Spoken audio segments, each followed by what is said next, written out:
കുറച്ച് വെള്ളം കുടിച്ചോട്ടാ. ആ, നല്ല നമസ്കാരം നമസ്കാരം. ഭൂതാക്കിണറിലെ വെള്ളം കുടിച്ചാലാണോ? ഒരു കാര്യമുണ്ട് കേട്ടോ, എല്ലാരോടും സംസാരിക്കല്ലേ. അജീഷിനോട് പറഞ്ഞല്ലേ, ഞാൻ വെള്ളം കുടിച്ചാൽ പിന്നെയും കുഴപ്പമില്ല, പക്ഷെ അന്റെ പ്രവാചകൻ ഇപ്പൊ വെള്ളം പോലും കുടിക്കാതെ കുഴി കിടന്ന് അടിമേടിക്കല്ലോ. അദ്ദേഹം മരിച്ചു കഴിഞ്ഞല്ലോ. നിനക്ക് ആ അവസ്ഥ വരുമ്പോ നീ അടി മേടിച്ചോളും. അത് ഞാൻ എന്തിനാ അടിമേടിക്കുന്നത്? എന്റെ പുസ്തകത്തിൽ എഴുതി വെച്ചിട്ടില്ല. മുൻകീറും നക്കീറും ഇറങ്ങി വന്നിട്ട് നല്ലൊരു വീക്കേണ്ടൊക്കെ അടിക്കുന്നതൊക്കെ അടിക്കും. നിന്റെ പുസ്തകത്തിൽ എഴുതി വെച്ചിരിക്കുന്നയാ. അത് മുസ്ലിങ്ങൾക്ക് മാത്രല്ല എല്ലാവർക്കും കിട്ടും. ഇല്ല ഒരു കാരണവശാലും ഒന്ന് കാണിച്ചാൽ എല്ലാവർക്കും കിട്ടുമെന്ന് ഞാൻ പറഞ്ഞുതരാം. മയ്യത്ത് മരിച്ചതിന്റെ പേരിൽ ഷാബി മയ്യത്ത് മരിച്ചതിന്റെ പേരിൽ വീട്ടിലുള്ളവർ കരഞ്ഞാൽ ആർക്കും അടി കിട്ടുന്നത്? കോൾ ചെയ്താൽ മതി കൂട്ടുകാരന്മാർക്ക് അടി കിട്ടിയില്ല എന്നുള്ളത്. അത് മുഹമ്മദ് ഇപ്പൊ കോളി അത് കുഴി കിടന്ന് അടി മേടിച്ചോണ്ടിരിക്കല്ലേ. നിനക്കും കിട്ടൂന്ന്. മുഹമ്മദിന് മാത്രല്ല, എനിക്കങ്ങനെ കിട്ടാനാ? മനുഷ്യൻ കിടന്നുകൊണ്ട് പാപം ചെയ്ത് മഹാഭാവിയായിട്ട് ജീവിച്ച മനുഷ്യന് അവിടെ കിടന്ന് അടി മേടിക്കുന്നതിന് എനിക്കെങ്ങനെ കിട്ടാനാന്നേ? എല്ലാ മനുഷ്യനും കിട്ടൂന്ന്. നിന്നെ ഇല്ലെന്നേ, നിനക്ക് മുഹമ്മദിന് കിട്ടുന്ന പോലെ എനിക്ക് കിട്ടുമോ?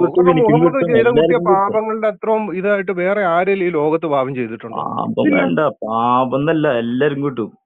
എനിക്ക് കിട്ടത്തില്ല. ഞാൻ തെളിവ് തരാന്നേ. മയ്യത്ത് ആയതിന്റെ പേരിൽ വീട്ടിൽ കിടന്ന് കരഞ്ഞു കഴിഞ്ഞാൽ മയ്യത്തിന് അടി കിട്ടുമെന്ന് നബി പറഞ്ഞിട്ടില്ലേ എന്ന് പറഞ്ഞ മുസ്ലിങ്ങളോടാണ്, അല്ലാതെ ക്രിസ്ത്യാനികളോടല്ല. ഇല്ലെന്നേ, മുഹമ്മദിന് മാത്രമേ കിട്ടത്തുള്ളൂ. എല്ലാവരുടെയും കൂടെ തലയ്ക്ക് വെക്കല്ലേ. മുഹമ്മദിന് കിട്ടുന്ന അടി മൊത്തം ഞങ്ങൾക്ക് കൂടെ കിട്ടണമെന്ന് പറഞ്ഞുകൊണ്ട് വെച്ചോണ്ട് വരരുതേ. കാരണം എന്റെ പ്രവാചകന് കിട്ടുന്ന അടി അതിന്റെ ബോണസാണത്. ഇങ്ങോട്ട് വെച്ചോണ്ട് വരണ്ട കേട്ടോ. കാരണം മഹാഭാവിയായിട്ട് ജീവിച്ച രാജാതിരാജാവായിട്ട് ജീവിച്ച മുഹമ്മദിനാണ് അടി കിട്ടുന്നത്, ഞങ്ങൾക്കല്ല. കിട്ടത്തുമില്ല. തെളിവുകൾ നിരത്തിക്കൊണ്ട് ഞാൻ വേണം സംസാരിക്കാം, ഒരു കുഴപ്പമില്ല. അടിയോടടിയാണ്. എല്ലാം കഴിഞ്ഞിട്ട് ഏതോ പുസ്തകങ്ങൾ മാത്രമാണ് കബറിൽ അടി കിട്ടുന്നല്ല പറഞ്ഞിട്ടുള്ളത്. മനുഷ്യന് ആരായാലും മരണപ്പെട്ടു കഴിഞ്ഞാൽ അവിടെ അടി കിട്ടും. ഒരു തെളിവ് വെച്ച് ബാക്കിയുള്ള മനുഷ്യർക്കും അടി കിട്ടുമെന്നുള്ള തെളിവ് അതിൽ കാണിക്കും. മുസ്ലിങ്ങൾക്ക് മാത്രമാണ് കബറിൽ അടി തെളിവ് വെച്ചോ മുസ്ലിങ്ങൾക്ക് മാത്രം പറഞ്ഞത്. അജീഷ് കാണിച്ചു. മുഹമ്മദിന് അടി കിട്ടുമെന്നുള്ള ഞാൻ പറഞ്ഞുതരാന്നേ. മുസ്ലിങ്ങൾക്ക് അടി കിട്ടുമെന്നുള്ള പറഞ്ഞുതരാം. മുസ്ലിങ്ങൾക്ക് മാത്രം അടി കിട്ടുക അങ്ങനെ പറഞ്ഞു. മുസ്ലിങ്ങൾക്ക് മാത്രമാണ് കബറിൽ മരണപ്പെട്ട് കഴിഞ്ഞാൽ അടി കിട്ടുന്നു. ഉണ്ട്, തരാം. എനിക്ക് ബാക്കിയുള്ളവർക്ക് അടി കിട്ടുമെന്നുള്ള തെളിവ് വെച്ചോ. എനിക്കറിയില്ല ആ വിഷയത്തെ കുറിച്ച്. താങ്കൾ കാണിച്ച പുതിയൊരു വിഷയം. അറിയത്തില്ലല്ലേ? അറിയത്തില്ല. ഞമ്മക്കൊന്നും അറിയൂല പുള്ളേ. പക്ഷെ നമ്മളെല്ലാം അറിഞ്ഞവനെ പോലെ കിടന്നേ സംസാരിക്കും. മുഹമ്മദിന് അടി കിട്ടിയ പോലെ ഞാൻ അങ്ങോട്ട് പറഞ്ഞുതരാം. മുസ്ലിങ്ങൾക്കും അടി കിട്ടും അല്ലെങ്കിൽ അങ്ങനെ ഒന്ന് കാണിച്ചായി താങ്കൾ. എനിക്ക് പുതിയൊരു അറിവ്. ഇതിനെന്താ? പുതിയ അറിവാണെന്നുണ്ടെങ്കിൽ അപ്പൊ ഈ ബാക്കിയുള്ളവർക്ക് അടി കിട്ടുമെന്നുള്ള അറിവ് എപ്പൊ കിട്ടി? ഞാൻ എന്റെ മനസ്സിൽ അങ്ങനെ എല്ലാവർക്കും അടി കിട്ടുന്നതാണ്. മനസ്സിലുള്ളതല്ല സംഭവം. ഒന്നും കിട്ടത്തില്ല പുള്ളേ. മുഹമ്മദാണ് ഇപ്പൊ അടിമേടിച്ചും നട്ടം തിരിഞ്ഞ് കിടന്നുകൊണ്ടിരിക്കുക. ഇനി അന്ത്യകാലത്ത് എല്ലാരും എണ്ണിക്കുന്നതിന് മുമ്പ് മണ്ണ് മാറ്റി പുറത്തേക്ക് വരാൻ വേണ്ടി കാത്തുകെട്ടി കിടക്കാതെ. ഞാൻ മാത്രല്ല, നീയും ഞാൻ എല്ലാരും അന്ത്യകാലത്ത് ദൈവത്തെ കാണേണ്ടി വരും പുള്ളേ. പുള്ളേ അല്ല, കുഴീന്ന് അന്ത്യനാളിൽ കുഴീന്ന് കയറി വരുന്ന ആരാ? മുഹമ്മദ് അല്ലേ? എല്ലാരും കുഴീന്ന് അന്ത്യനാളില് മാത്രല്ല ബാധകം. അപ്പം മുഹമ്മദ് ഇപ്പൊ എവിടാ? ഇപ്പൊ മുഹമ്മദ് എവിടാ? ഇപ്പൊ മുഹമ്മദ് എവിടാ? കുഴിയിലാണോ? ഖബറിലാണോ? അതെന്താ ഷാഫി മിണ്ടാത്ത? ഇപ്പൊ മുഹമ്മദ് എവിടാ? മുഹമ്മദിന്റെ ആത്മാവ് അള്ളാഹുവിന്റെ അടുക്കലാണ്. മുഹമ്മദ് ഇന്നല്ല, ആരൊക്കെ മരിച്ചു അവരൊക്കെ ആത്മാവ് ദൈവത്തിന്റെ അടുക്കലാണ്. ശരീരം മുഹമ്മദിന്റെ ആത്മാവ്. നീ യഥാർത്ഥ ഒരു മുസ്ലിം ആണെങ്കിൽ മുഹമ്മദ് അജീഷിന്റെ വിഷമിട്. എന്റെ ആത്മാവ് ദൈവത്തിന്റെ. മുഹമ്മദിന്റെ ആത്മാവ് അള്ളാഹുവിന്റെ അടുത്തേക്ക് പോയതുള്ള ഒരൊറ്റ തെളിവ് തരാൻ പറ്റുമോ? വായ്ത്താളം അല്ലാതെ ഒരു തെളിവ് തരാൻ പറ്റുമോ? ആത്മാവിന്റെ കാര്യം അള്ളാഹുവിന്റെ കയ്യിലാണ്. മനസ്സിലായോ?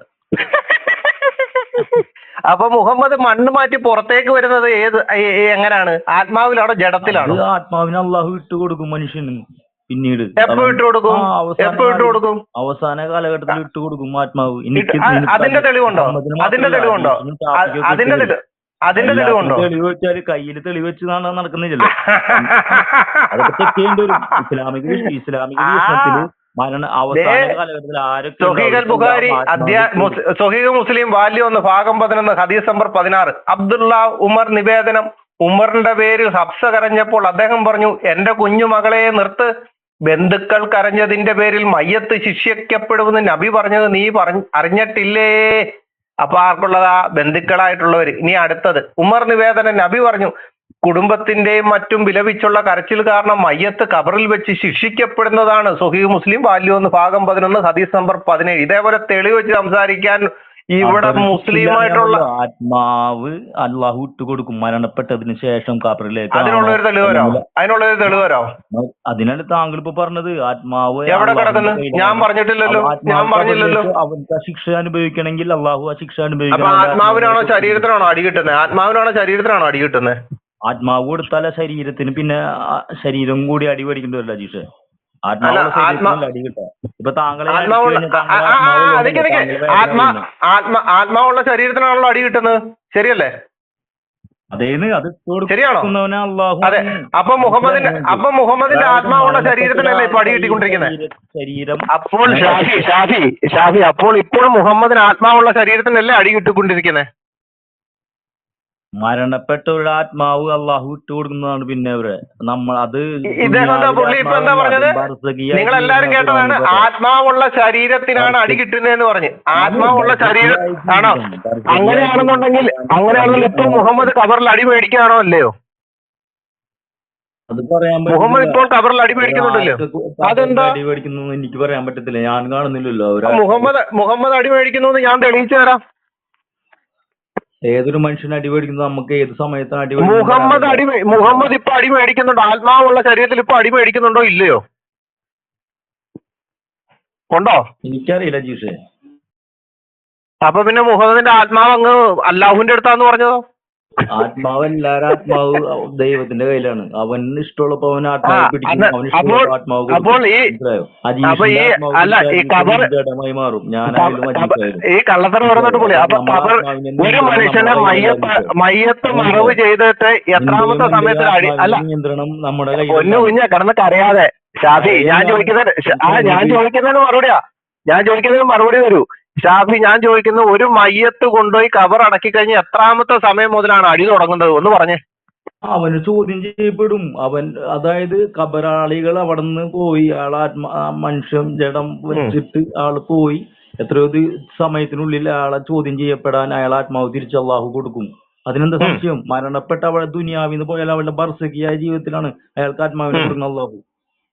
അപ്പൊ മുഹമ്മദിന് അടി കൊടുക്കാൻ ഇപ്പൊ ആത്മാവിനെ തിരിച്ചു കൊടുത്തിട്ടുണ്ടോ? തിരിച്ചു കൊടുത്തിട്ട് പിന്നെ ഇവിടെ അപ്പൊ അതുകൊണ്ടല്ല മരണം സംഭവിച്ചത് ദുനിയാവിൽ. അതായത് നമ്മുടെ ലോകത്ത് മരണം സംഭവിച്ചു. അപ്പൊ എല്ലാരും കേട്ടല്ലോ, മുഹമ്മദിനെ ഇപ്പം ആത്മാവ് തിരിച്ചു കൊടുത്ത് കബറിലിട്ട് അടിച്ചുകൊണ്ടിരിക്കുകയാണ്. അങ്ങനെ ഞാൻ പറയുന്നില്ല.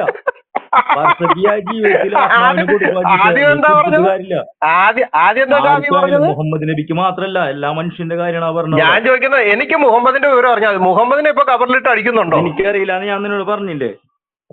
അല്ല മുഹമ്മദിന്റെ ഞാൻ ചോദിക്കണം, മുഹമ്മദിന്റെ മയ്യത്ത് അടക്കിയതിന് ശേഷം അവസാനത്തെ ആളുടെ കാൽപ്പടി ശബ്ദവും കൂടെ മാറിക്കഴിഞ്ഞാൽ ഉടനെ മുൻകീറും നക്കീറും ഇറങ്ങി വന്നിട്ട് കബറിൽ കിടക്കുന്ന ആളിനെ എഴുന്നേൽപ്പിച്ചിരുന്ന് ചോദ്യം ചോദിച്ചുകൊണ്ട് അടി തുടങ്ങൂല്ലോ. അടി തുടങ്ങുന്ന സമയത്ത് മുഹമ്മദിന്റെ ആത്മാവ് തിരിച്ചു കൊടുക്കൂലേ? എന്താ ജീഷേ, അടി തുടങ്ങണമെങ്കിൽ ആ ചോദ്യത്തിന് ഉത്തരം കൊടുക്കാത്തവർക്ക് അടിയുള്ളൂ, കൊടുത്തവർക്ക് അടിയില്ല ഇസ്ലാമില്.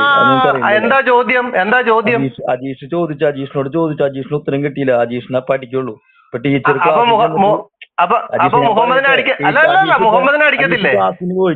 ക്ലാസ്സിന് പോയിട്ട് ഉത്തരം കിട്ടിയില്ല അജീഷിന്. അപ്പൊ ടീച്ചർ അടിക്കും. സ്വാഭാവികമായിട്ട് അജീഷ് ഉത്തരം പറഞ്ഞാൽ ഗുഡ് ബോയ്, നീ അവിടെ ഇരുന്നോ, നീ രക്ഷപ്പെട്ടു, നിനക്ക് അടിയില്ല, നീ നല്ല കുട്ടി. മയ്യത്തിന്റെ പേരിൽ ബന്ധുമിത്രാദികളോ അല്ല മയ്യത്തിന്റെ പേരിൽ ആരെങ്കിലും കരഞ്ഞാൽ അടി കിട്ടുമോ? അജീഷെ പരീക്ഷ എന്നിട്ട് ഞാനായാലും നീ ആയാലും ദൈവം ചോദിക്കുന്ന ഉത്തരത്തിന് ഉത്തരം നൽകിയാൽ ദൈവമല്ലല്ലോ ചോദിക്കുന്നത്. കണ്ണ് കാണാൻ വയ്യാത്ത ചെവി കേൾക്കാൻ വയ്യാത്തവന്മാര് വന്ന് ചോദിക്കുന്നതിന് എന്ത് മറുപടി പറഞ്ഞ ഇവരെങ്ങനെ കേൾക്കും? എന്റെ അജീഷ പറയട്ടെ, മുൻകറിനൊക്കെ ചോദിച്ചാൽ ആ ചോദ്യങ്ങൾക്ക് ഉത്തരം കൊടുത്താൽ അവൻ സുഖമായിട്ട് ചെവി കേൾക്കാവോ? കബറി പോണ അടി കിട്ടും.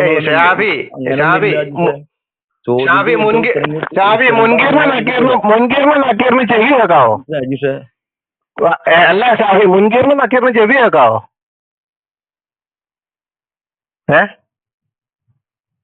ചെവി കേൾക്കാവോ? കബറിൽ എഴുന്നേപ്പിച്ചെടുത്തിട്ട് ചോദ്യം ചോദിക്കുമല്ലോ. ഞാൻ ചോദിക്കുന്നതിന് മറുപടിയാ, ഈ മയ്യത്തിന് പുറത്ത് കരഞ്ഞു കഴിഞ്ഞാൽ ഇവര് കബറിൽ കിടക്കുന്ന ആളിനെ അടിക്കോ ഇല്ലയോ എന്ന് പറ. ഷാഫി എന്താ മിണ്ടാത്തെ? എന്താ എങ്ങനെ? മയ്യത്തിന്റെ പേരിൽ കരഞ്ഞാൽ ഒരാൾ മരിച്ചത് ഓർത്തുകൊണ്ട് സ്വന്തക്കാരോ ബന്ധുക്കാരോ കരഞ്ഞു കഴിഞ്ഞാൽ അതിന്റെ പേരിൽ കബറിൽ കിടക്കുന്നയാളിനെ അടിക്കോ ഇല്ലയോ? എനിക്കറിയത്തില്ല ആ വിഷയത്തെ കുറിച്ച് അടിക്കോ ആ, അടിക്കില്ല. അതെ ഞാനിപ്പോ ഞാൻ പഠിച്ചിട്ടുള്ളത് കബറിൽ ചെന്നാൽ മൻ റബ്ബുക മൻ ദീനുക മൻ നബിയുക അല്ല നിന്നെ ഇതൊന്ന് കേട്ടെ അബ്ദുള്ള ഉമർ നിവേദനം ഉമറിന്റെ പേരിൽ അച്ഛ കരഞ്ഞപ്പോൾ നിക്ക് ഇടയ്ക്കല്ല ഞാൻ താങ്കൾക്ക് അറിയത്തില്ല എന്നല്ലേ, അറിയാൻ വയ്യാത്ത കാര്യമാണ് ഞാൻ പഠിപ്പിച്ചു തരാന്നേ. ഒന്നും മൈക്ക് മ്യൂട്ട് ചെയ്യുന്നേ, ഞാൻ പറഞ്ഞുതരാം. താങ്കൾ ഞാൻ താങ്കളെ അങ്ങനെ പറഞ്ഞിട്ട് തന്നെ ഞാൻ ചോദിച്ചത് എന്താ അറിയോ? ഞാൻ ചോദിച്ചത് എന്താണെന്ന് അറിയോ? എന്റെ ചോദ്യം ഇതാണ്, ഒരാൾ മരിച്ചതിന്റെ പേരിൽ കിട്ടും. അപ്പൊ മുഹമ്മദിന് കിട്ടത്തില്ലേ? അപ്പൊ മുഹമ്മദിന് അടി കിട്ടത്തില്ലേ? ലഭിക്കായാലും മുഹമ്മദിന് മനുഷ്യനാണ് അജീഷെ. അവന് അടി കിട്ടൂലെന്ന് ഞാൻ ചോദിച്ചു. ആ മനുഷ്യനായിട്ടുള്ളവൻ അടി കിട്ടൂലെന്നാണ് ഞാൻ ചോദിച്ചത്. അജീഷിന്റെ മനസ്സിലാണ് കയറാൻ കാരണം യേശുവിനെ നീ ഒരു ദൈവമായിട്ട് കണ്ടെടുത്തോളണം. അത് കാരണമാണ് വിഷയം മാറ്റണ്ട. ഞാൻ യേശുവിനെ ദൈവമായിട്ട് കാണുന്നുണ്ട്, അതിന് യോഗ്യത ഉള്ളതുകൊണ്ട്. നിന്റെ തൊട്ട് പ്രവാചകൻ ഒരുത്തനെ ദൈവമായിട്ട് കൊണ്ട് അവന് ഒരു യോഗ്യതയില്ല. എന്റെ ചോദ്യത്തിന് മറുപടി തരൂ. മുഹമ്മദിനെ കബറിലിട്ട് അടിക്കുന്നുണ്ടോ ഇല്ലയോ എന്നുള്ളതിന് മറുപടിയാ. മുഹമ്മദിനെ കബറിലിട്ട് അടിക്കുന്നുണ്ടോ ഇല്ലയോ? അദ്ദേഹം അതിനുള്ള ഉത്തരം പറഞ്ഞ അദ്ദേഹത്തിന് അടി കിട്ടും. പക്ഷെ അള്ളാന്റെ റസൂലിന് പുള്ളി മരിച്ചതിനെ മയ്യത്തിനെ ഓർത്ത് കരഞ്ഞതിന്റെ പേരിൽ അടി കിട്ടുന്നുണ്ടോ ഇല്ലയോ എന്നാണ് എന്റെ ചോദ്യം. എനിക്കറിയത്തില്ല. അങ്ങനെ നീ ഉണ്ടെങ്കിൽ കാണിച്ചൊന്നു ഹദീസ് ഇട്ടോ. അപ്പൊ ഞാൻ പറയാം അങ്ങനെ ഹദീസ് എന്ത് ഹദീസ് കാണിച്ചോ. അതിനെന്താണ് അടി കിട്ടാന്ന് വെച്ചാല് അദ്ദേഹം മനുഷ്യനാണ്. അദ്ദേഹം ഒരു മിനിറ്റ് അജീഷ് ബ്രദർ ഷാഫി ഒരു മിനിറ്റ്. അജീഷ് ബ്രദർ ഷാഫി രണ്ടുപേരും ഒന്ന് മ്യൂട്ട് ചെയ്യാമോ? ഒരു മിനിറ്റ് ഷാഫി മ്യൂട്ട് ചെയ്ത് പറയുമ്പം ഒന്ന് മ്യൂട്ട് ചെയ്യണേ. ഓക്കെ, ഷാഫി പറഞ്ഞു ഹദീസ് ഉണ്ടെങ്കിൽ കാണിക്ക്, അത് കാണിക്കട്ടെ. 2 പ്രാവശ്യം അജീഷ് ബ്രദർ കാണിക്കാൻ മൈക്കെടുത്ത് ഷാഫിയിൽ റേഡിയോ പോലെ നിർത്താണ്ട് സംസാരിച്ചോണ്ടിരിക്കുന്നത്. അപ്പൊ ഷാഫിക്ക് തെളിവ് കാണണ്ടേ? അപ്പൊ തെളിവ് കാണിച്ചു തരും. ഓക്കെ ഒരു മിനിറ്റ് തെളിവ് ചോദിച്ചിരുന്നു. അപ്പൊ ആ തെളിവ് മുന്നോട്ട് വെക്കട്ടെ. അജീഷ് ബ്രദർ ആ തെളിവ് ഒന്ന് മുന്നോട്ട് വെക്കൂ പ്ലീസ്. ഏതാ? അല്ല മുഹമ്മദ് എന്റെ ഇരിക്കുന്ന പുസ്തകം അങ്ങനെ പിൻ ചെയ്യാനല്ല അതൊന്ന് വായിക്കാൻ തെളിവ് വേണം എന്നാണല്ലോ ഷാഫി പറഞ്ഞത്. നമുക്ക് റെഫറൻസ് കിട്ടിയാൽ മതിയല്ലോ.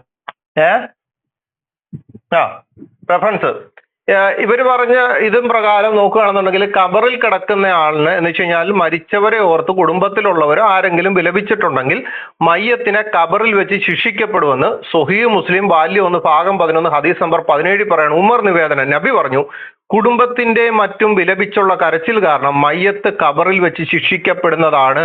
സ്വഹീഹ് മുസ്ലിം വാല്യം 1 ഭാഗം 11 ഹദീസ് നമ്പർ 17.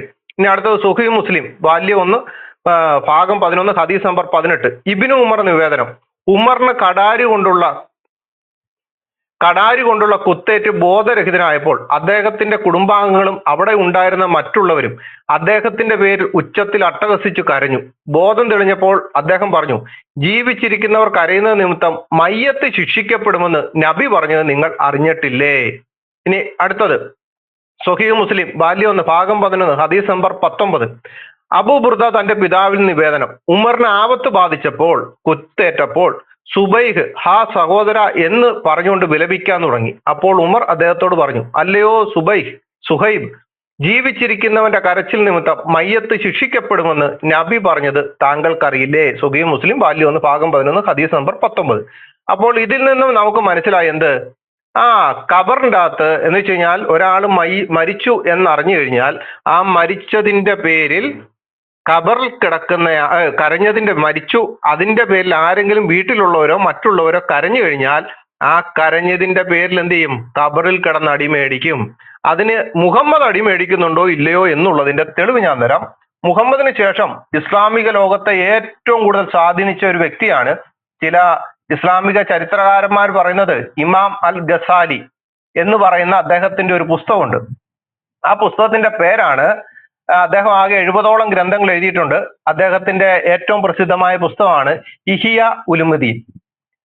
അഥവാ ഇഹിയ ഉലുമുദ്ദീൻ എന്നാണ് പറഞ്ഞത്. എന്ന് വെച്ച് കഴിഞ്ഞാൽ മതവിജ്ഞാനത്തെ ജീവിപ്പിക്കുന്നു. ഈ പുസ്തകത്തെ പറ്റി ഇഹിയ ഉലുമുദ്ദീനെ പറ്റി ഇമാം നവവി എന്ന് വെച്ച് കഴിഞ്ഞാൽ ഇസ്ലാമിലെ ഏറ്റവും വലിയ പണ്ഡിതനാണ്. നവവി പറഞ്ഞത് ഈ ഗ്രന്ഥത്തെ കുറിച്ച് എന്ന് വെച്ച് കഴിഞ്ഞാൽ ഇഹിയ ഉലുമുദ്ദീനെ പറ്റി പറഞ്ഞിരിക്കുന്നത്, ഇഹിയ ഉലുമുദ്ദീൻ ഒഴികെ ഇസ്ലാമിക ലോകത്തെ എല്ലാ ഗ്രന്ഥങ്ങളും നഷ്ടപ്പെട്ടു പോയാലും അവയ്ക്ക് പകരം വെക്കാൻ ഇഹിയ ഉലുമുദ്ദീൻ മതിയാവുന്നതാണ്. ഇതിന്റെ 5 വോളിയം, 5 അല്ല ആ 5 വോളിയത്തോളം എൻ്റെ കയ്യിൽ ഇരിപ്പുണ്ട്. ആകെ 6 വോളിയമാണ്. ആ 6ാമത്തെ വോളിയം ഞാൻ ഈ അടുത്തിടയ്ക്ക് അവർ ഇറക്കിയിട്ടുണ്ടെന്ന് അറിഞ്ഞു. അത് മേടിക്കാൻ വേണ്ടി പോവുകയാണ് മറ്റന്നാൾ. അപ്പം ഈ 5 വോളിയമാണ്. അതിന്റെ അകത്ത് പറഞ്ഞിരിക്കുന്ന 35ാമത്തെ പേജിൽ പറഞ്ഞിരിക്കുകയാണ്, ആയിഷ പറയുന്നു, നബി മരണപ്പെട്ടു. വീട്ടിലുള്ളവരുടെ കരച്ചിലിന്റെ ശബ്ദം ഉയർന്ന ഘട്ടത്തിൽ നാനാഭാഗങ്ങളിൽ നിന്ന് ജനങ്ങൾ അവിടെ സമ്മേളിക്കുകയും നബിയുടെ വസ്ത്രം കൊണ്ട് തന്നെ മൂടുകയും ഇടുകയും ചെയ്തപ്പോൾ ജനങ്ങൾ വ്യത്യസ്ത അഭിപ്രായക്കാരായി തീർന്നു. ഇഹ്യാ ഉലുമുദ്ദീൻ വാല്യം 35 പേജ് 212 1996 എഡിഷൻ. ഇനി ഇഹ്യാ ഉലുമുദ്ദീൻ വാല്യം 35 പേജ് 218 1996. നബി മരണപ്പെട്ടു എന്നുള്ള വാർത്ത കേട്ടതായി അബൂബക്കർ സിദ്ദിഖ് വീട്ടിലേക്ക് പ്രവേശിക്കുകയും നബിയുടെ പേരിൽ സ്വലാത്ത് ചൊല്ലുകയും അള്ളാഹുവിനെ സ്തുതിക്കുകയും ചെയ്തപ്പോൾ വീട്ടിലുള്ളവരെല്ലാരും അട്ടഹസിച്ച് നിലവിളിച്ചു. മദീനയുടെ വെളിയിലുള്ള മുസല്ലയിൽ താമസിക്കുന്നവർ പോലും അത് കേൾക്കുകയുണ്ടായി. അദ്ദേഹം എന്തെങ്കിലും പറയുമ്പോഴെല്ലാം അവരുടെ കരച്ചിൽ വർദ്ധിച്ചിരുന്നു. അപ്പോൾ മുഹമ്മദിന്റെ മരണം നടന്നപ്പോൾ മുഹമ്മദിന്റെ വീട്ടിലുള്ളവരെല്ലാം അട്ടഹസിച്ച് നിലവിളിച്ചു. മദീന പട്ടണത്തിൽ വെളിയിലുള്ള ആൾക്കാർ പോലും അത് കേൾക്കുണ്ടായി എന്ന് ഇമാം ഗസാലി വളരെ വ്യക്തമായി തന്നെ എഴുതിയിരിക്കുന്നത് നിങ്ങൾ ശ്രദ്ധിച്ചല്ല. അപ്പോ ഇതിലെന്താണ് ഇത്ര വലിയ കുഴപ്പമെന്ന് ചോദിച്ചു കഴിഞ്ഞാല്, ഞാൻ ആദ്യം വായിച്ച ഹദീസുകളും പ്രകാരം മയ്യത്തിന്റെ പേരിൽ വീട്ടിലുള്ളവരോ നാട്ടിലുള്ളവരോ ശിക്ഷിക്കപ്പെടും എന്ന് പറഞ്ഞിട്ടുണ്ടെങ്കിൽ ഈ ഇഹ്യാ ഉലുമുദ്ദീൻ എന്ന് പറയുന്ന ലോകത്തുള്ള സകല ഇസ്ലാമിക ഗ്രന്ഥങ്ങളും നശിച്ചു പോയാൽ ഈ ഒരു പുസ്തകം മാത്രം മതി. ഇസ്ലാമിക പണ്ഡിതന്മാർ എല്ലാവരും ചേർന്ന് പറയുന്ന ഈ പുസ്തകത്തിൽ പറയുന്നു, മുഹമ്മദിന്റെ മയ്യത്തിന്റെ വാർത്ത കേട്ടപ്പോൾ എല്ലാവരും നിലവിളിച്ച് അട്ടഹസിച്ചു കരഞ്ഞു. അങ്ങനെയെങ്കിൽ ആദ്യത്തെ ഹദീസ് ബുഖാരിയും മുസ്ലിമും എല്ലാം സത്യമാണെന്ന് വിശ്വസിക്കുന്ന മുസ്ലിങ്ങളുണ്ടെങ്കിൽ ഈ ഇഹ്യാ ഉലുമുദ്ദീന്റെ അകത്ത് പറഞ്ഞിരിക്കുന്ന കാര്യത്തിന്മേലും എന്താണ്, മുഹമ്മദിനെ അടിമേടിച്ചുകൊണ്ടിരിക്കുകയാണ്. മുഹമ്മദ് മരിച്ചപ്പോൾ ആത്മാവ് അള്ളാഹു ഉണ്ടോയെങ്കിൽ ഷാഫി തന്നെ ഇവിടെ പറഞ്ഞു, എന്ത്, ആത്മാവുള്ള ശരീരത്തിനെയാണ് അടിക്കുന്നതെന്ന്. അങ്ങനെയെങ്കിൽ ഈ മുഹമ്മദ് മരിച്ച് അടക്കം ചെയ്ത് 3 ദിവസം കഴിഞ്ഞ് ആയിഷയുടെ വീട്ടിൽ ഖബറ് അടക്കിക്കഴിഞ്ഞ് അവസാനത്തെ ആളുടെ കാലടി ശബ്ദം മാറിയപ്പോൾ ആ ആത്മാവിനെ ഷാഫിയുടെ അഭിപ്രായം പ്രകാരം തിരിച്ചും കൊടുത്തിട്ടുണ്ട്. ഈ കരഞ്ഞതിന്റെ പേരിൽ ഇപ്പോൾ നല്ല രീതിയിൽ അടിയും മേടിക്കുന്നുണ്ട്. ഇനി മുഹമ്മദ് എഴുന്നേറ്റ് വരുന്നത് സകല മനുഷ്യരെക്കാളും മുമ്പേ ഞാനായിരിക്കും ആദ്യമേ മണ്ണ് മാറ്റി പുറത്തു വരുന്നുള്ള ഹദീസൂടെ വേണമെങ്കിൽ പറഞ്ഞാൽ മതി ഷാഫി, ഞാൻ തരാം, ഒരു കുഴപ്പമില്ല. മുഹമ്മദ് ആണ് ആദ്യം മണ്ണ് മാറ്റി പുറത്തു വരുന്നുള്ളത് യാതൊരു സംശയം വേണ്ട, മുസ്ലിം അംഗീകരിക്കണം. താങ്കൾ പറഞ്ഞ ഹദീസുകൾ ഞാൻ നിഷേധിക്കുന്നൊന്നില്ല. ഇസ്ലാമിക നിയമപ്രകാരം അപ്പൊ അത് ലോകത്തിലെ ഏറ്റവും വലിയ കള്ളത്തരമല്ലേ ഷാഫി, മുഹമ്മദാണ് ആദ്യമേ മണ്ണ് മാറ്റി പുറത്തു വരുന്നതെന്നുള്ളത്? ഞാൻ പറയട്ടെ അജീഷ്, താങ്കൾ പറഞ്ഞത് ഞാൻ അത്രയും കേട്ടില്ലേ? എനിക്ക് കുറച്ച് സമയം എന്തായി താങ്കൾ പറഞ്ഞതുപോലെ മുഹമ്മദ് നബിയാണ് ഹദീസ് കൊണ്ട് ആദ്യം മണ്ണ് മാറ്റി പുറത്തു വരുന്നതെങ്കിൽ അങ്ങനെ തന്നെ സംഭവിക്കും. അതിലെന്താണ് തെറ്റ് കാണുന്നത് താങ്കൾ? പിന്നെ താങ്കൾ പറഞ്ഞൂടെ ഏതൊരു മുസ്ലിങ്ങളും മരിച്ചു കഴിഞ്ഞാൽ അവിടെ കരയാൻ പാടില്ല അള്ളാഹുവിന്റെ റസൂൽ പഠിപ്പിച്ചിട്ടുണ്ട്. അത് സത്യമാണ്. ഇപ്പൊ ഞാൻ ഒരു മുസൽമാന്റെ വീട്ടിൽ വന്നു നോക്കിയോ, കൂടുതൽ ഏറ്റവും കുറവ് കരച്ചിലുള്ളത് മുസ്ലിങ്ങളെ വീട്ടുകളായിരിക്കും. എന്തുകൊണ്ടാണ്? അള്ളാഹുവിന്റെ റസൂൽ പറഞ്ഞ ഒരു കാരണം കൊണ്ടാണത്. കരയാൻ പാടില്ല, നിങ്ങൾ അവരെ കുറിച്ച് വേലിപ്പിക്കരുത്, മരണത്തെ കുറിച്ച് പറഞ്ഞവരെ നിങ്ങൾ വാവിട്ട് കരയരുത് എന്ന് അള്ളാഹുന്റെ റസൂലിന്റെ പഠനമുള്ളത് കൊണ്ടാണ് ഇന്നത്തെ ഒരു ഭൂരിഭാഗം മുസ്ലിങ്ങളും മരണ വീട്ടിൽ വാവിട്ട് കരയാത്തത്. മനസ്സിലായോ? ഇതൊന്നും മുസ്ലിങ്ങൾക്ക് അറിയാത്ത ഹദീസോ കേൾക്കാത്തതൊന്നല്ല. ഇതിലെന്താണ് താങ്കൾ കാണുന്ന തെറ്റ്? അതാണ് ഞാൻ ചോദിക്കുന്നത്. ഇതൊരു പാപമാണോ? ഇത് കാണിച്ചു തന്നത് മുസ്ലിങ്ങൾക്ക് കാണിച്ചു തന്ന അള്ളാഹുവിന്റെ റസൂൽ പാപിയാണെന്ന് താങ്കൾക്ക് വാദമുണ്ടോ? ഇതെല്ലാം ഒരു അറിവാണ്, ഒരു പഠനമാണ്. എന്റെ ജീവിതം നിങ്ങൾക്ക് ഒരു പഠനമാണെന്നാണ് അള്ളാഹുവിന്റെ റസൂൽ പഠിപ്പിച്ചിട്ടുള്ളത്. അതുകൊണ്ടാണ് റസൂൽ ഇതെല്ലാം നമ്മൾക്ക് പഠിപ്പിച്ചു തന്നത്. ഇനി വരുന്ന സമുദായമേ, നിങ്ങളെ വീട്ടിൽ മരണപ്പെട്ടാൽ അവർക്ക് വേണ്ടി നിങ്ങൾ വാവിട്ട് കരയരുത് എന്നുള്ള പഠനമാണ് അള്ളാഹുവിന്റെ റസൂൽ കാണിച്ചു തന്നത്. അദ്ദേഹത്തിന്റെ ജീവിതം തന്നെ ഒരു പഠനമാണ്.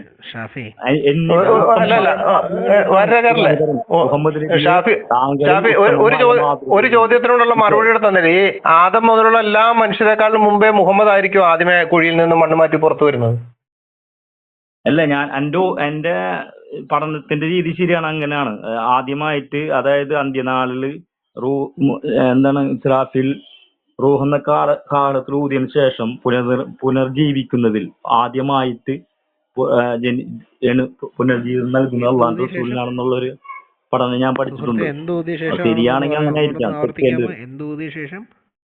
അതായത് പുനർജന്മം നൽകുമല്ലോ, നമ്മൾ ആഹിറത്തിലേക്ക് വിളിക്കപ്പെടും, കൂട്ടമായി വിളിക്കപ്പെടും ജനങ്ങളെ ശിക്ഷാവിധിക്ക് വേണ്ടിട്ട്, അല്ലെങ്കിൽ അവന്റെ കാര്യങ്ങൾ പഠനത്തിന്റെ ഒരു റെഫറൻസ് കൂടെ ഒന്ന് വെക്കാൻ പറയണേ. റെഫറൻസ് ഷാഫിയുടെ റെഫറൻസ് കിട്ടത്തില്ല. കാരണം ഷാഫി പറയുന്നത് പുള്ളിയുടെ റെഫറൻസുമായിട്ട് നടക്കാൻ പറ്റുമെന്നാണ്. പക്ഷെ വേറൊരു കാര്യമുണ്ട്, ഈ ഷാഫി പറഞ്ഞത് എല്ലാരും ഈ പറഞ്ഞ ഞാൻ കേട്ടിട്ടുള്ള കാര്യമാണിത്. അതായത് ഇങ്ങനെ ഉണ്ടെങ്കിൽ തന്നെ ആദ്യമായിട്ട് നൽകുന്നത് അള്ളാഹുന്റെ റസൂലിനാണെന്നുള്ളൊരു ഹദീസ് ഞാൻ കേട്ടിട്ടുണ്ട്. അങ്ങനെ അപ്പം ഒരു മിനിറ്റ് അപ്പൊ ഇദ്ദേഹം അല്ല ഒരു മിനിറ്റ്. ആ ശരി എന്നാ ഷാഫി വന്നിട്ടാണ്. അജീഷ് ബ്രദറിന്റെ ഒരു ചോദ്യത്തിന് ഇപ്പോഴും ഉത്തരം വീണിട്ടില്ല. അതായത് എന്തിനാണ് ഈ അടിക്കുന്നതെന്നുള്ളത്. ഒന്നത്. രണ്ട്, ഇപ്പം പുള്ളി വേറൊരു സ്റ്റേറ്റ്മെന്റ് വെച്ചിട്ടുണ്ടായിരുന്നു. അപ്പം ഞാൻ ഇടയ്ക്കൊന്ന് കയറിയത് അതൊന്ന് ചോദിക്കാൻ വേണ്ടിയിട്ടായിരുന്നു. മുസ്ലിങ്ങളുടെ വീട്ടില് നിങ്ങൾ കരച്ചിൽ കാണാത്ത പിടിച്ചിട്ടുണ്ടോ? ഓക്കെ. വേറെ ഒരു കാര്യം കൂടെ ഉണ്ട്, അത് പിടിക്കാനുള്ളതാ. അത് മിണ്ടല്ല.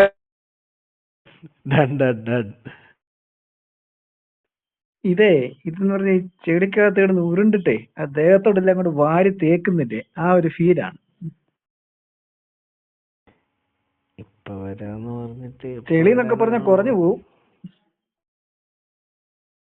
സലീമിനെ പോലെ ആവുമോ? സലീം പോയാൽ പിന്നെ ഈ റൂം ക്ലോസ് ചെയ്തതിന് ശേഷമായിരിക്കും വരുന്നത്. അല്ല, നമുക്ക് ശുഭപ്രതീക്ഷയോടെ ആദ്യമായിട്ട് കാത്തിരിക്കും. ക്ലോസ് ചെയ്യുന്ന കഴിഞ്ഞിട്ടല്ല, നമ്മൾ പ്രാർത്ഥിക്കത്തില്ലേ, ആ സമയത്ത് ഓടിക്കേറി വരും.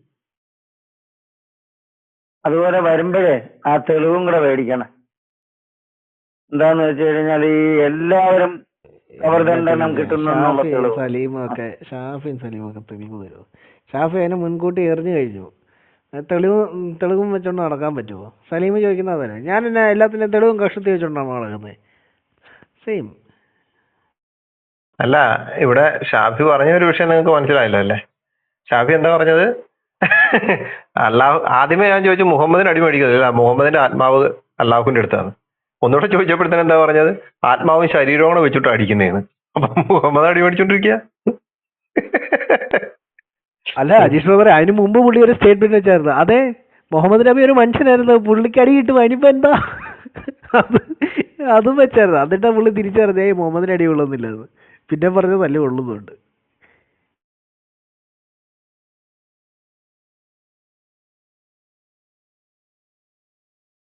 നമ്മുടെ നബീൽ പറഞ്ഞ കാക്ക കബീറടി ഒന്ന് എടുക്കട്ടെ, കബ്രടിയുടെ പുസ്തകം ഒന്ന് എടുക്കട്ടെ. അടിപൊളി. നബീല് പറഞ്ഞ എന്തായിരുന്നു? നബീല് പറഞ്ഞ കാക്ക റസാക്ക് താഴെ ഇരിപ്പുണ്ടെന്ന്.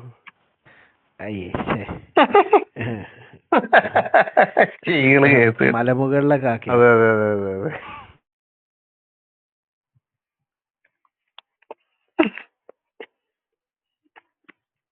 മുസ്ലാമിന്റെ മരണം 447 മരണാനുഭവങ്ങൾ.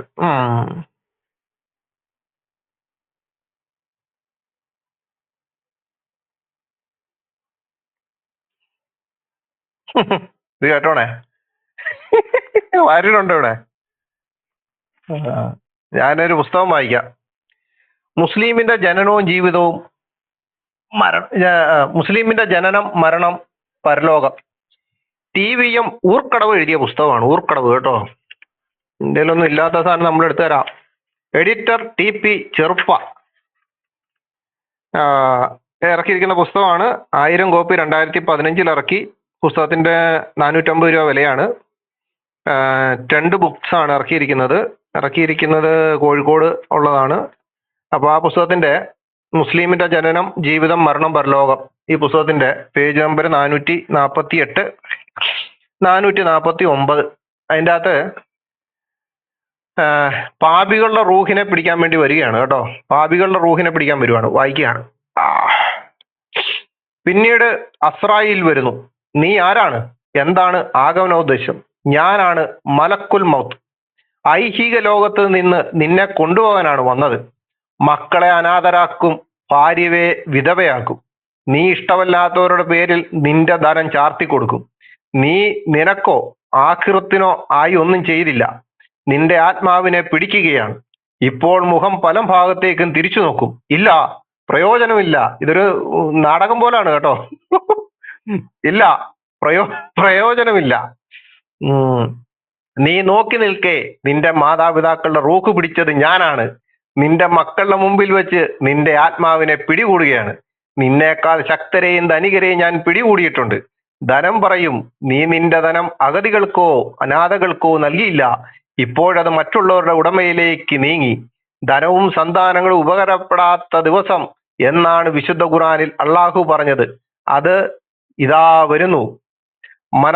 മരണാസന്നർ പറയും, അല്ലാഹുവേ, അല്പം സാവകാശം നീ നൽകിയാൽ സൽക്കർമ്മങ്ങൾ ചെയ്യാം, ജീവിതശൈലി തന്നെ മാറ്റാം. അല്ലാഹു പറയും, ഇല്ല, സമയമായാൽ പിന്തിക്കുകയില്ല.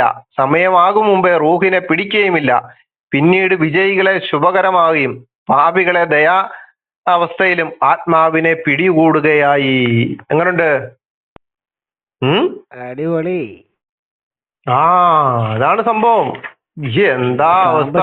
ശബ്ദമൊക്കെ ഉണ്ടാവോ ഈ മലക്കൽ മോത്തിന്? പറയായിരിക്കും. മരണദൂതൻ.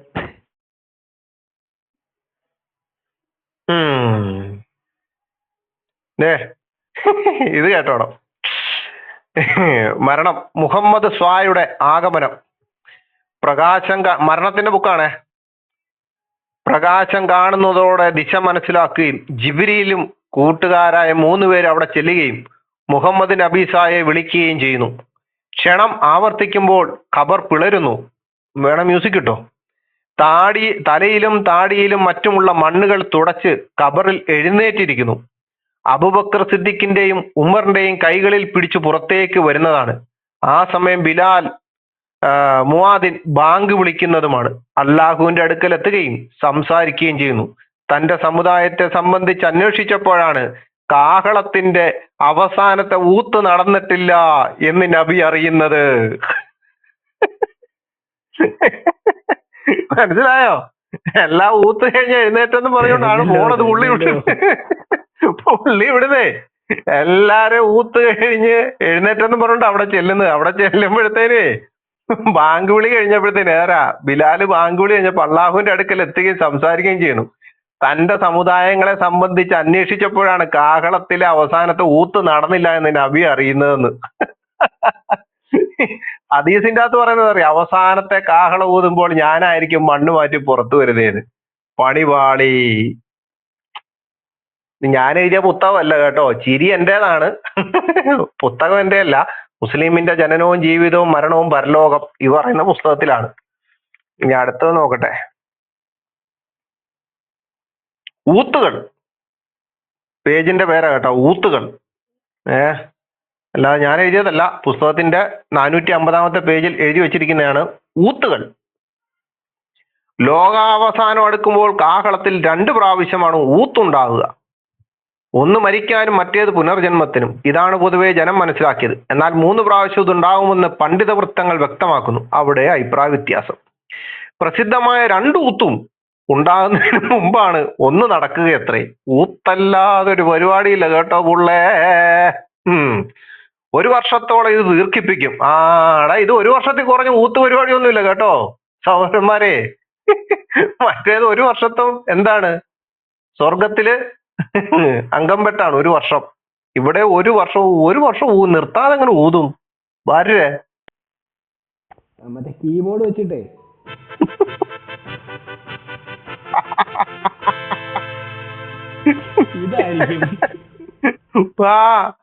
അത് നോക്കിയേ, എന്താണ് ഈ സംഭവം? 1 വർഷത്തോളം ഇത് ദീർഘിപ്പിക്കും.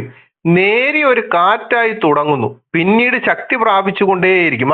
ഇതിലെ 3 മണിയുടെ മുനിസിപ്പാലിറ്റിയുടെ സൈറൻ അടിക്കത്തില്ല, ആദ്യമേ പതുക്കെ നമ്മൾ തുടങ്ങുന്നതായിരിക്കും. പിന്നീട് ശക്തി പ്രാപിച്ചുകൊണ്ടേയിരിക്കും. ഈ കാറ്റ് തുടങ്ങി ശക്തി പ്രാപിക്കുമ്പോൾ ജനങ്ങൾക്ക് പരിഭ്രാന്തി തുടങ്ങും. ഗ്രാമവാസികൾ ഒറ്റപ്പെട്ട് ജീവിക്കുന്നവരും ജനവാസ സ്ഥലങ്ങളിലേക്ക് നീങ്ങും. നഗരങ്ങളിൽ അഭയം തേടുന്നവരും ഉണ്ടാവും. ആടുകളെ മേയ്ക്കുന്നവർക്ക് തന്റെ കാലുകളെ സംബന്ധിച്ച് ശ്രദ്ധയുണ്ടാവില്ല. കാട്ടുജീവികൾ ജനങ്ങളിലേക്ക് അടുത്തു വരും. കൊള്ളാം. ഇപ്പം വയനാട്ടിൽ അന്നേരപ്പം ഇതാണ് കേട്ടോ, ഭയം കൊണ്ടാണ്, ഇത് ഉപദ്രവിക്കാനല്ല. തുണിക്കടക്കാരന് കച്ചവടം കഴിഞ്ഞ് തുണി മടക്കി വെക്കാനാവില്ല, പാൽ കറന്നെടുത്ത് കുടിക്കാനാവില്ല, ഉയർത്തിയ ഭക്ഷണപ്പിടി വായിലേക്കിടാനാവില്ല. കാറ്റിന് ശക്തി കൂടുകയാണ്. ആ കാറ്റിന്റെ മ്യൂസിക് ഒന്നിട്ടെ. കാറ്റിന് ശക്തി കൂടുകയാണ് സഹോദരങ്ങളെ, കൂടുകയാണ്. അപ്പോൾ മലകൾ മറിഞ്ഞു വീഴുകയോ അപ്പോൾ മലകൾ മറിഞ്ഞു വീഴുകയോ ഒഴുകി നടക്കുകയോ ചെയ്യുന്നു. ഭൂമിയെ ഉറപ്പിച്ചു നിർത്തുന്ന ആണികളായ മലകളെ ജനം ഇപ്പോൾ തന്നെ തകർത്തുകൊണ്ടിരിക്കുന്നു. ശരിയാ, ബേക്കറൊക്കെ വെച്ച് അടിച്ചു പൊട്ടിച്ച്, ശരിയാണ്, എംസാൻഡും പീസാൻഡും ഒക്കെ ആക്കിക്കൊണ്ടിരിക്കുക. ആണികൾ ഇളകുന്നതോടെ ഭൂമിക്ക് ചലനം തുടങ്ങും. ആണി ഇളകിയോണ്ടായിരിക്കും ഇന്തോനേഷ്യയിൽ ഇമ്മാതിരി ഇളക്കം. ഇതേ അനുഭവങ്ങൾ നേരിൽ കണ്ടുകൊണ്ടിരിക്കുന്ന മുല കൊടുക്കുന്ന സ്ത്രീകൾക്ക് അത് പൂർത്തിയാക്കാൻ സാധിക്കില്ല. ഇതൊക്കെ എവിടുന്ന കോപ്പി അടിച്ചതെന്ന് അറിയായിരിക്കുമല്ലോ അല്ലേ വാര്യ ബ്രോ? അന്ത്യകാലത്തിന്റെ സമയമാകുമ്പോഴത്തേനുവേ ബൈബിളിനകത്ത് ചില ഭാഗങ്ങളുണ്ട്, ഒന്ന് മനസ്സിലാക്കിയാൽ കൊള്ളാം. ഇതേ അനുഭവങ്ങൾ നേരിൽ കണ്ടുകൊണ്ടിരിക്കുന്ന മുല കൊടുക്കുന്ന സ്ത്രീകൾക്ക് അത് പൂർത്തിയാക്കാൻ സാധിക്കില്ല. ഗർഭിണികൾ സമയമാകുമ്പേ പ്രസവിച്ചു പോകും. ജനം മദ്യലഹരിയിൽ അകപ്പെട്ടതുപോലെയാകും, പക്ഷെ ലഹരി ഉപയോഗിച്ചവരല്ല. ഇബ്നു ഉവയത്ത് കബ്ബ് പറയുന്നു, ജനം അങ്ങാടിയിൽ നിൽക്കവേ സൂര്യൻ അന്ധകാര നിബിഡമാകുന്നു, നക്ഷത്രങ്ങൾ വീഴുന്നു, മലകൾ മറിഞ്ഞു വീഴുന്നു, ഭൂമി ചലിക്കുന്നു, ഭയവിഹരായ ജിന്നുവർഗം മനുഷ്യരെ സമീപിക്കുന്നു, മനുഷ്യർ ജിന്നുകളെയും, മൃഗങ്ങളും പക്ഷികളും വന്യജീവികളും ചിന്നച്ചിതറി ഓടുന്നു. പടക്കട്ടെ. ഖുറാനിൽ ഇവയെല്ലാം പരാമർശിക്കുന്നതിനാൽ നിഷേധിക്കാനാവില്ല. സർവനാശത്തിന്റെ ഊത്താണ് രണ്ടാമത്തേത്. അതിനായി അള്ളാഹുവിന്റെ കൽപ്പന വരുന്നു, കഠോരമായിരിക്കും അത്. അതോടെ 7 ആകാശത്തിന്റെ മുതൽ 7 ഭൂമിയുടെ താഴെ വരെയുള്ള അള്ളാഹു ഉദ്ദേശിച്ച എല്ലാവരുടെയും റൂഹിനെ അസ്രായിൽ പിടിക്കും. ഈ പിടുത്തത്തിൽ പെട്ടിട്ടല്ലാതെ ഇബ്ലീസിന്റെ റൂഹിനെ പിടിക്കുന്ന കർമ്മമാണ് ഇനി നടക്കാൻ പോകുന്നത്. എന്റെ പൊന്നടാവേ, ഊത്തോടൂത്ത്, സർവനാശത്തിന്റെ ഊത്താണ് രണ്ടാമത്തെ ഊത്ത്. അവിടെ വെച്ച് ഇബ്ലീസിനെ പിടിക്കും. ഇനി ഇബ്ലീസിന്റെ മരണം, ഇബ്ലീസിനെ കൊന്നുകളയോ കേട്ടോ വാര്യർ ബ്രോ, ഇബ്ലീസിനെ കൊല്ലുകയാണ് സുഹൃത്തുക്കളെ, ഇബ്ലീസിനെ കൊല്ലുകയാണ്. ഇബ്ലീസിനെ കൊല്ലുന്നതും കൂടെ നമുക്ക് വായിക്കാം. അസ്രായേലിനോട് അള്ളാഹു പറയും, ആകാശഭൂമികളിലുള്ള എല്ലാവരുടെയും ശക്തി നിനക്ക് തന്നിരിക്കുന്നു, ഇനി എല്ലാവരെയും കോപവും വെറുപ്പും നിനക്ക് ധരിപ്പിക്കുന്നു. എല്ലാം അടിച്ചേൽപ്പിച്ച് വിടുക പാവപ്പെട്ടവനെ. കഠിനമായ കോപത്തോടെ ശപിക്കപ്പെട്ട ശൈത്താന്റെ അടുത്തേക്ക് പോവുക, അവന്റെ ആത്മാവിനെ പിടിക്കുക, മനുഷ്യ ജിന്നുകളുടെ മരണത്തിന്റെ കൈപ്പുരസം അവൻ അനുഭവിപ്പിക്കുക, കോപാഗ്നിയിൽ ജ്വലിക്കുന്ന സബാനിയാക്കൾ എന്ന മാലാഖമാരുടെയും കൂട്ടുക. ഭീകര രൂപത്തിൽ അസ്രായേൽ ഇറങ്ങുന്നു. ഭീകര രൂപത്തിൽ ഇറങ്ങുന്നു, പേടിച്ചോ കേട്ടോ. കോക്കാച്ചി വരുന്നുണ്ട്, കോക്കാച്ചി വരുന്നുണ്ട് സുഹൃത്തുക്കളെ, കോക്കാച്ചി. ഇബ്ലീസിനോട് പറയുക, നിൽക്കൂ ഇവിടെ, നീ വഴിവിഴച്ചവരുടെ എണ്ണമനുസരിച്ച് മരണവേദന അനുഭവിക്കുക. നീ എങ്ങോട്ടാണ് ഓടുന്നത്? അവൻ ഓടുന്നിടത്തെല്ലാം മലക്ക് ചെല്ലും. ദുനിയാവിന്റെ മധ്യത്തിൽ ആദൻ നബിയുടെ ഖബറിനടുത്ത് അവനെത്തും. പണിവാളി, അള്ളാന്റെ പുള്ളേ, കോഴിക്കോട് വരും കേട്ടോ ബ്രോ, ന്യൂക്ലിയറേ, എസ്രേനെ, കോഴിക്കോട് വരും, കോഴിക്കോട്. കാരണം കോഴിക്കോട് ആദമിന്റെ ഖബറുണ്ടെന്നും കൊണ്ട് ഒരു നീണ്ട സിയാറത്ത് നടത്തുന്ന സ്ഥലമുണ്ട്. അപ്പൊ കോഴിക്കോട് എത്തു വരും കേട്ടോ. അവിടുന്ന് കൊയിലാണ്ടി വരി ഓടിപ്പോകാതിരുന്നാ മതി. ആദമേ, നിന്റെ കാരണത്താലാണ് ഞാൻ ശപിക്കപ്പെട്ടു പോയത്. ഇവിടെയും പ്രാക്കാ കേട്ടോ. നിന്നെ സൃഷ്ടിച്ചില്ലായിരുന്നെങ്കിൽ എന്ന് പറഞ്ഞ് സുജൂദ് ചെയ്യും. തൗബയുടെ ചാൻസ് കഴിഞ്ഞു, ഇനി സുജൂദിൽ കാര്യമില്ല. അപ്പോൾ ഇബ്ലീസ് പറയും, ഇത് ആദമിന്റെ ഖബറാണെന്ന് അറിഞ്ഞിരുന്നെങ്കിൽ ഞാൻ സുജൂദ് ചെയ്യുമായിരുന്നില്ല എന്നാണ് അപ്പോൾ പറയുക. ഇബ്ലീസ് ഏത് വിധേനയാണ് എന്റെ റൂഹിനെ പിടിക്കുന്നത്? മലക്ക് നരകീയർ മുഴുവനും അനുഭവിക്കുന്ന വേദനയോടെയാണ്. ഐഹിക ലോകത്തിന്റെ ഒരറ്റം മുതൽ മറ്റേ അറ്റം വരെ അവൻ ഓടി സ്വർഗത്തിൽ നിന്നിറങ്ങിയ സ്ഥലത്ത് വന്ന് നിൽക്കും. സബാനിയാക്കൾ ചങ്ങലയിൽ ബന്ധിച്ചു അള്ളാഹു ഉദ്ദേശിച്ച അത്രയും കലുഷിതമായ രൂപത്തിൽ അവന്റെ ആത്മാവിനെ പിടിക്കും. ഇവിടെ ഇതൊരു വല്ലാത്ത സംഭവം കേട്ടോ. ട്രാക്കുള കഥ പോലും ഇല്ല കേട്ടോ. നീ മ്യൂസിക് ഇങ്ങനെ വരും.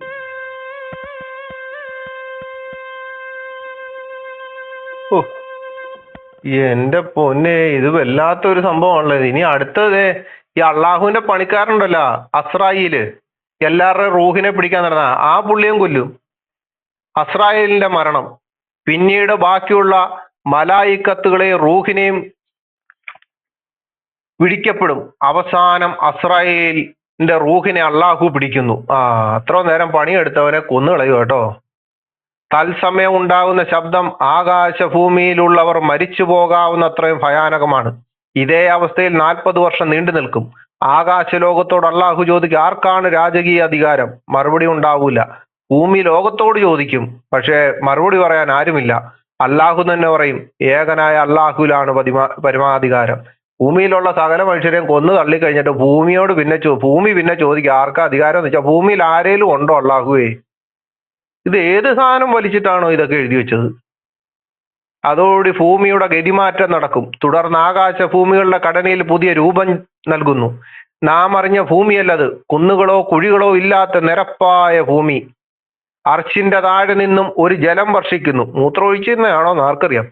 ബീജരൂപത്തിലാണ് ആ ജലം. കൊള്ളാലോ. 12 മുഴം പൊങ്ങി നിൽക്കും. അപ്പൊ അത് തന്നെ ബ്രോ, നിങ്ങളിത് വല്ലതും കേൾക്കുന്നുണ്ടോ? ഒന്നുകൂടെ വായിക്കാം. തുടർന്ന് ആകാശഭൂമികളുടെ ഘടനയിൽ പുതിയ രൂപം നൽകുന്നു. നാം അറിഞ്ഞ ഭൂമിയല്ലത്, കുന്നുകളോ കുഴികളോ ഇല്ലാത്ത നിരപ്പായ ഭൂമി. അർച്ചിന്റെ താഴെ നിന്ന് ഒരു ജലം വർഷിക്കുന്നു. ഇരുന്ന് മുള്ളുന്നയാ. ബീജരൂപത്തിലാണ് ആ ജലം. 12 മുഴം പൊങ്ങി നിൽക്കും അത്. ബീജരൂപത്തിലുള്ള ജലം 12 മുഴം പൊങ്ങി. അന്നേരത്തേന് മറ്റേ വിഷാദ മ്യൂസിക് ഒക്കെ മാറിയട്ടോ.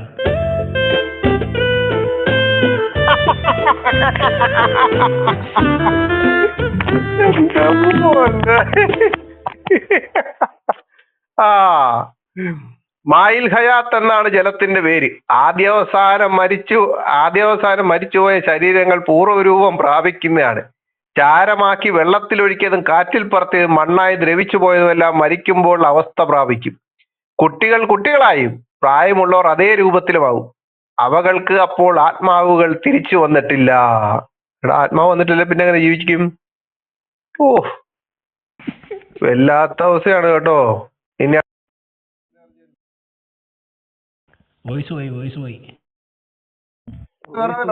വിളിക്കാൻ തുടങ്ങി. അവന്റെ ആത്മാവ് ഇളകാൻ തുടങ്ങി. കോഴിനീസ് വിളിക്കാൻ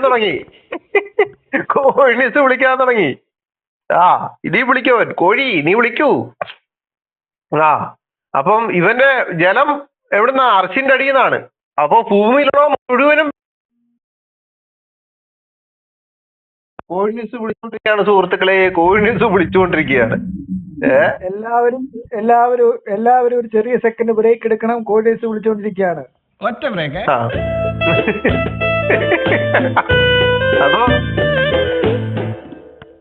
അപ്പൊ ഇതിന്റെ അകത്ത് പറയുന്നത് എന്താണ്? ഭൂമിയിലുള്ള വെള്ളം പോയി, ആകാശം എല്ലാം പോയി. അവസാനം പുള്ളിയുടെ അർച്ചിന്റെ അടിയിൽ നിന്ന് വെള്ളം വരുമെന്ന് പറയുന്നത്. ഇത് എങ്ങനെ? ഇത് ആരും ഇല്ലാതെ കൂരിട്ടത്തിരിക്കല്ലേ?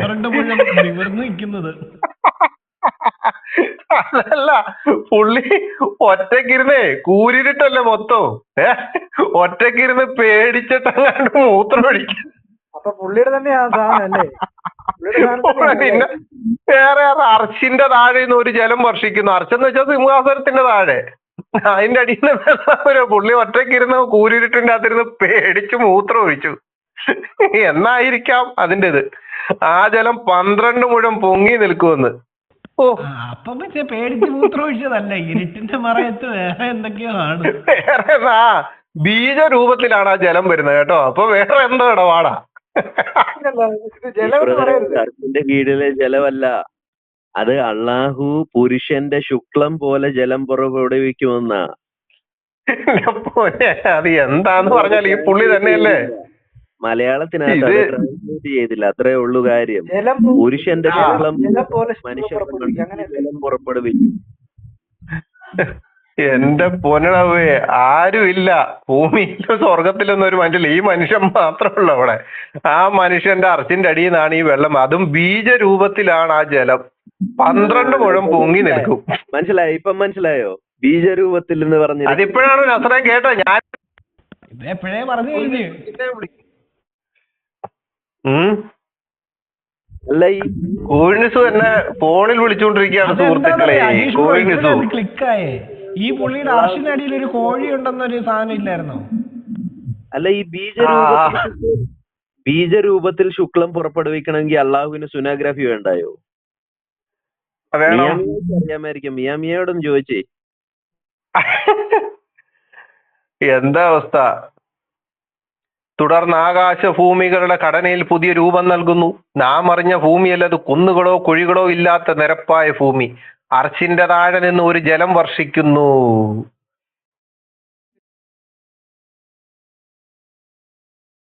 പിന്നെയും എനിക്ക് തോന്നുന്നു ഇവന്റെ മേത്തേക്കായിരിക്കും ആ വെള്ളം വീഴുന്നേന്ന് തോന്നുന്നു. ബീജരൂപത്തിലാണ് ആ ജലം. 12 മുഴം പൊങ്ങി നിൽക്കും അത്. എന്റെടാ ഇനി കൊന്നുകളഞ്ഞ മലക്കുകൾക്ക് പുനർജീവനം. അത് വായിക്കാം. 40 വർഷക്കാലം ഇതേ അവസ്ഥയിൽ കഴിഞ്ഞാൽ മലക്കുകളിൽ ഉന്നത സ്ഥാനീയരും അർച്ചിന്റെ ചുറ്റുഭാഗത്തുമുള്ളവരുമായ കറൂബിയൻ എന്ന വിഭാഗം മലക്കുകളെ ഹയാത്താക്കുന്നു. പിന്നീട് ഇസ്രാഫീൽ, അസ്രായിൽ, മികായിൽ, ജബിരിയിൽ എന്നിവരെ ജീവിപ്പിക്കുന്നു. അപ്പൊ ഇവരെല്ലാരും തട്ടിക്കളഞ്ഞു കേട്ടോ, വെടിവെച്ചു വന്നതായിരിക്കും. പിന്നെ ഇവരെ വിചാരണ ചെയ്യുന്നു. കൊള്ളാം, ബോയ് ഭാഷ ഒന്നും കേൾക്കുന്നില്ല. ഇവരെ വിചാരണ ചെയ്യുന്നു. 4 കിതാബുകളെയും 100 ഏടുകളെയും ഞാൻ അതിൻ്റെതായ ആളുകൾക്ക് എത്തിച്ചു കൊടുത്തിരിക്കുന്നുവെന്ന് ജിബ്രീലിനെ വിചാരണ വേളയിൽ പറയുന്നതാണ്. പിളവാനെ വിളിച്ചു സ്വർഗം തുറന്ന് നബിയുടെ ആഗമനത്തിനായി മോടി വരുത്തുവാൻ മോദി അവിടെ ഉണ്ട് കേട്ടോ, അല്ലാഹു കൽപ്പിക്കുന്നു. ബുറാക്ക് എന്ന പ്രത്യേക വാഹനം ഒരുക്കി വെക്കുന്നു. ലിബാഹുൽ ഹദ് എന്ന പതാകയുമായി 4 പ്രധാന മലക്കുകൾ നബീസയുടെ ഖബറിന്റെ അടുത്തേക്ക് നീങ്ങുകയാണ്. അവർ ഭൂമിയിലെത്തി സുഹൃത്തുക്കളെ, അവർ ഭൂമിയിലെത്തി. പക്ഷെ ഭൂമി സമനിരപ്പായി കാണുന്നു. ഖബർ എവിടെയാന്ന് വ്യക്തമല്ല. പണി പാളി.